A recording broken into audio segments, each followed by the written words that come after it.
Assalamualaikum warahmatullahi wabarakatuh. Pada kesempatan kali ini kita akan mempelajari tentang besaran dan pengukuran. Nah, besaran itu quantity, pengukuran itu adalah measurement. Seperti itu. Jadi quantity and measurement, besaran dan pengukuran. Nah, kegiatan ini bertujuan untuk mengenalkan konsep besaran dan satuan dalam fisika. Besaran dalam fisika harus terukur supaya data kuantitatif yang diperoleh dapat digunakan untuk menggambarkan kondisi real besaran yang diukur. Seperti itu. Hal pertama yang kita pelajari adalah besaran, yaitu sesuatu yang dapat diukur dan dapat dinyatakan dengan bilangan dan satuan. Jadi jangan sampai terpisah ya, bilangan kemudian diikuti satuannya. Misalkan kita mengukur panjang pensil 5 cm seperti itu ya. Jangan panjang pensil berapa? 7. Panjang pensil berapa? 10, tapi nggak ada satuannya. Nah, itu salah ya. Jadi satuan itu sendiri adalah sesuatu yang menyatakan ukuran suatu besaran yang diikuti bilangan. Jadi mereka berdua ini couple ya, jadi jangan sampai dipisahkan, kasihan ya.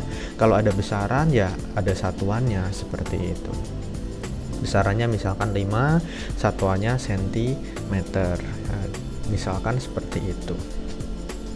Oke, baik, selanjutnya kita menuju ke besaran berdasarkan satuannya. Nah, ini ya. Berdasarkan satuannya, besaran itu dibagi menjadi dua ini, yaitu yang A adalah besaran pokok, yang B adalah besaran turunan. Apa itu besaran pokok? Intinya besaran ini itu satuannya sudah ditentukan secara internasional yang disebut satuan SI. Nah, sebagai dasar besaran lainnya.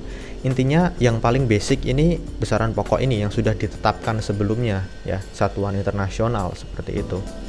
Yang pertama ada besaran panjang, massa, waktu, watt arus, suhu, intensitas cahaya, dan jumlah zat. Ada berapa berarti?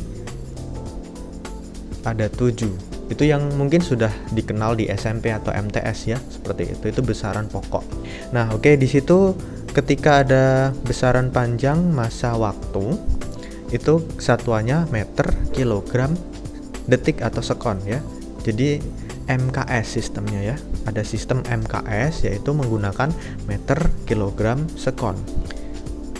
Nah, sementara untuk sistem CGS itu berarti menggunakan sentimeter, gram, dan sekon. Seperti itu. Jadi ada dua sistem yang dikenal. Kalau yang kita nanti menggunakan yang SI, jadi menggunakan MKS itu sentimeter, gram, sekon. Kemudian di sini ada kenapa ampere dan Kelvin dituliskannya menggunakan huruf kapital. Sementara yang meter, kilogram, sekon, kandela, mol itu hurufnya kecil ya. Kenapa yang ampere dan Kelvin huruf kapital? Nah, itu nanti kalian cari tahu kenapa ampere dan Kelvin kenapa hurufnya kapital. Oke ya. Kemudian berarti setelah ada besaran pokok ada juga besaran turunan, atau yang satu induknya, satu berarti anaknya gitu ya. Diturunkan dari besaran pokok itu adalah besaran turunan, seperti itu. Intinya itu yang diturunkan dari besaran pokok. Jadi ketika kalian sudah mengetahui besaran pokok, maka nanti akan tahu juga besaran turunannya. Misalkan besaran turunannya panjang itu luas ya, karena luas kan panjang kali lebar ya, sama-sama satuan panjang itu ya.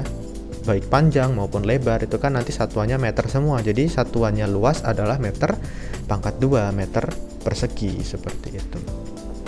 Kemudian kecepatan itu satuannya meter per sekon. Kemudian ada gaya, satuannya newton. Newton itu sama dengan kilogram meter per sekon kuadrat.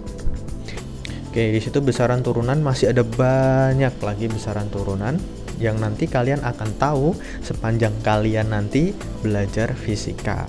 Nah, pasti akan ketemu terus dengan yang namanya satuan, besaran dan satuan.